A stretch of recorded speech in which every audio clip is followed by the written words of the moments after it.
wall bracket by unscrewing it out from the rail assembly, being careful not to drop or damage the decorative wall flange components. Once the wall bracket is removed, slide the flange bell off the flange locking barrel.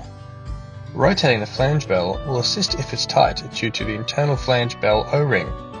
Put the decorative components in a safe place, as these will be used during the final stage of installation. Ensure that the stainless steel wall bracket screws will be fixed into the wall stud or other solid substrate. Make sure that the 316 grade stainless steel screws included in this package are used during installation. Other types of screws may rust, cause wall staining, and lessen the hold of the rail. If the rail's wall brackets are to be anchored into a masonry wall, install the included wall toggles first for the screws to be screwed into. Screw both wall brackets back into the rail's flange locking barrel without any decorative flange components. Once the wall brackets are positioned inside the flange locking barrel, check that the rail will be in a suitable position to engage with the solid internal wall structure for anchoring the rail. Mark one end where the wall bracket is to be positioned. Remove one of the wall brackets from the rail, and using that wall bracket, mark the position for the screw holes. It is best to use two holes that are opposite from each other to get the strongest fixing.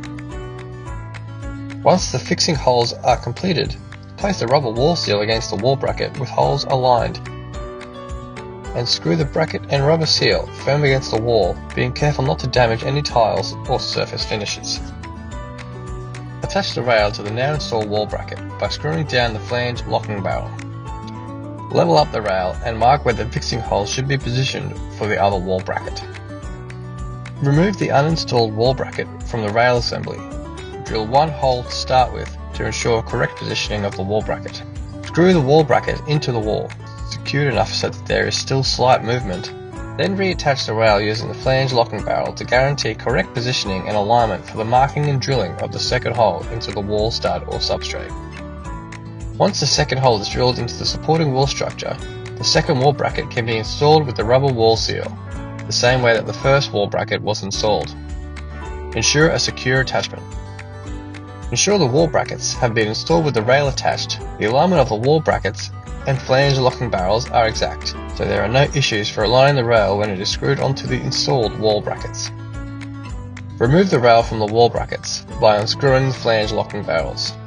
Place the flange barrels over the flange locking barrels. Remember to twist them on if they are tight so the internal flange bell O-ring stays in position, and put the wall flange over the wall bracket.